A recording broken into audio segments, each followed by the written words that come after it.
Hello students, hope सभी लोग अच्छे होंगे। तो भाई हम लोग देख रहे थे रिफ्रैक्टिव इंडेक्स। ठीक है, उससे पहले हम लोगों ने लॉ ऑफ रिफ्रैक्शन देखा। Okay, angle of incidence. ठीक है, कैसे जो है रिफ्रैक्शन में क्या चीज़ नहीं बदलती है। ठीक है, तो रिफ्रैक्शन में भाई हमारी क्या नहीं बदलती है, फ्रीक्वेंसी नहीं बदलती है। और क्या बदलती है, wavelength and velocity of the light या स्पीड ऑफ द लाइट। ठीक है, उसके बाद हमने देखा रिफ्रैक्टिव इंडेक्स। ठीक है, तो रिफ्रैक्टिव इंडेक्स बेसिकली दो तरह के होते हैं। ठीक है, फर्स्ट वन इज रिलेटिव। ठीक है, लेकिन उससे पहले एक होता है एब्सोलूट। एब्सोलूट रिफ्रैक्टिव इंडेक्स और रिलेटिव रिफ्रैक्टिव इंडेक्स। ठीक, तो भाई एब्सोलूट रिफ्रैक्टिव इंडेक्स क्या होता है। एब्सोलूट रिफ्रैक्टिव इंडेक्स ये होता है, ठीक है। अच्छा, रिफ्रैक्टिव इंडेक्स को डिनोट करते हैं एन से, ईटा से, इसको ईटा बोलते हैं। ठीक है, कहीं कहीं और भी अलग अलग सिंबल है, तो कंफ्यूज मत होना। ठीक है, तो ये होता है भाई स्पीड ऑफ या वेलोसिटी ऑफ लाइट। ठीक है, in vacuum. Okay, upon speed of light in medium. अब ये मीडियम दूसरा मीडियम कोई भी हो सकता है। तो भाई एब्सोल्यूट रिफ्रैक्टिव इंडेक्स के लिए सबसे जरूरी है कि आपका पहला मीडियम वैक्यूम हो।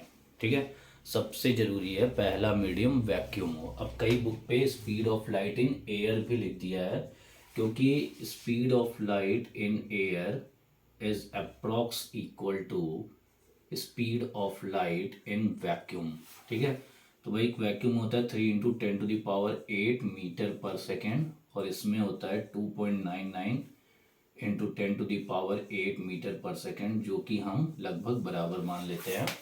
तो इस वजह से किसी किसी बुक्स में लिखा हुआ है speed of light in air also में एब्सोल्यूट रिफ्रैक्टिव इंडेक्स में ये भी लिख दिया है, तो इसमें कंफ्यूज नहीं होना है। ओके, दोनों एक ही चीज़ है। ठीक है, लेकिन वैक्यूम इज मोर करेक्ट। आपको लिखना है एब्सोल्यूट अगर आता है तो आप यही लिखेंगे उसकी डेफिनेशन में कि speed of the ratio of speed of light in vacuum, okay, divided by speed of light in medium. अब दूसरा मीडियम भाई कोई भी हो सकता है। ओके, तो क्लियर है, तो ये एकदम क्लियर हो गया।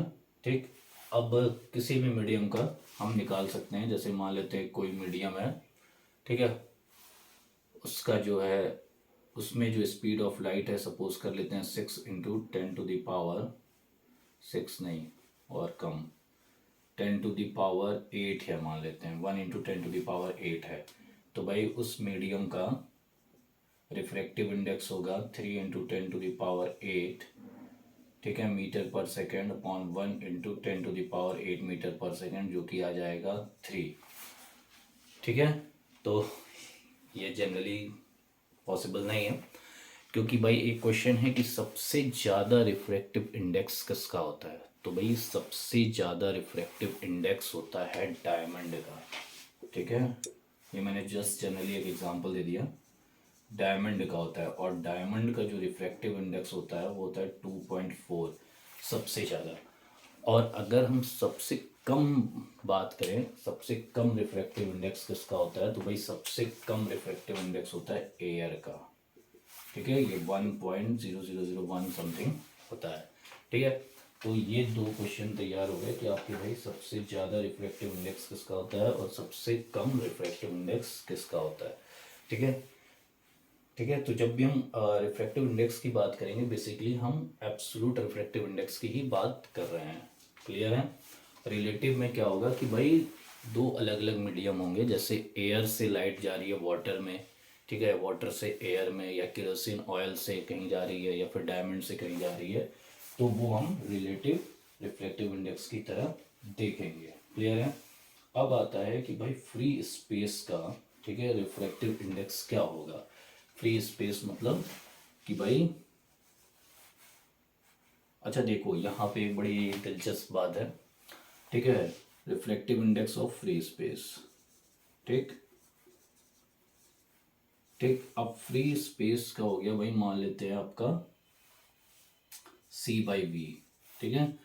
तो speed of light in vacuum, ठीक है, upon speed of light in medium. अब दूसरा मीडियम भी फ्री स्पेस ही है दोनों, तो भाई दोनों सी अपॉन सी हो जाएगा, ठीक है। तो कैंसिल आउट हो गया, ये 1 हो गया।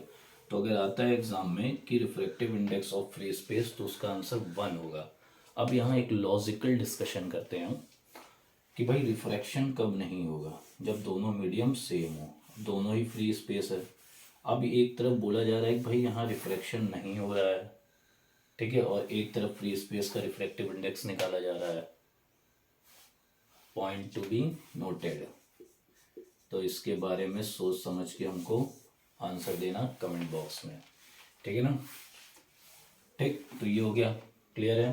तो refractive index of free space आता है, ठीक है, तो वो क्या हो जाएगा भाई हमारा 1 हो जाएगा। अब दूसरी चीज़ आता है, ठीक है, जिसका रिफ्रैक्टिव इंडेक्स ज़्यादा होगा, ठीक है, रिफ्रैक्टिव इंडेक्स जिस भी ऑब्जेक्ट या मीडियम या फिर जो भी है उसका ज़्यादा होगा, ठीक है, तो वो हमको ज़्यादा ऑप्टिकली डेंसर, रिफ्रैक्टिव इंडेक्स मोर, ठीक है, तो वो ज़्यादा ऑप्टिकली डेंसर होगा, ठीक है। ये इंपॉर्टेंट पॉइंट है, इसको नोट कर लो, ठीक है।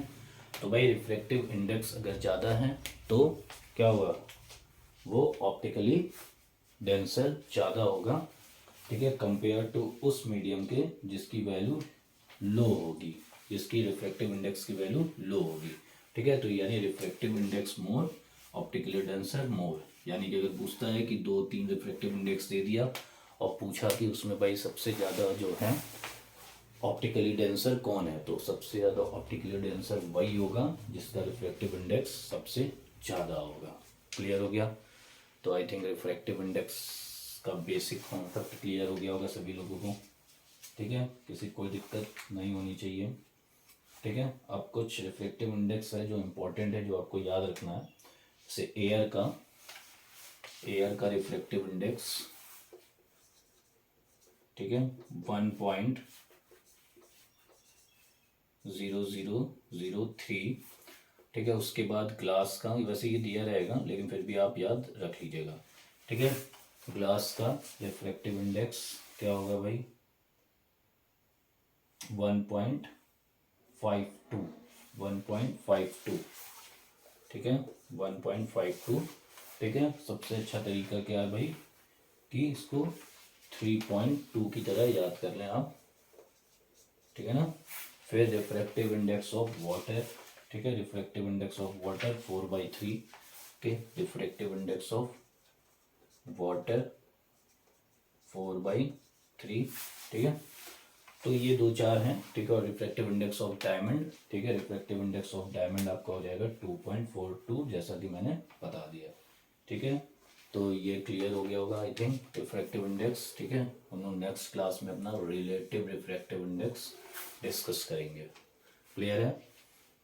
तो इसमें से आपका 1 नंबर का क्वेश्चन तैयार हो गया। क्या पूछा जा सकता है, या तो एब्सोल्यूट रिफ्रैक्टिव इंडेक्स पूछा जा सकता है, या फिर इस फॉर्मूले को यूज़ करते हुए, ठीक है, आपका रिफ्रैक्टिव इंडेक्स निकालने को पूछ सकता है, जो कि बेसिक फंडामेंटल रिफ्रैक्टिव इंडेक्स है विथ रिस्पेक्ट टू वैक्यूम, ठीक है ना। तो यही इसमें आ सकता है। आज के टॉपिक में के लिए बस इतना ही। कल हम लोग पढ़ेंगे relative refractive index. Refractive index बहुत ही ज़्यादा इंपॉर्टेंट टॉपिक है, ठीक है। तो इसके लिए आप लोग एकदम तैयार हो जाइए, 100% एक क्वेश्चन इसमें फंसना ही फंसना है, क्लियर है। Okay class, thank you.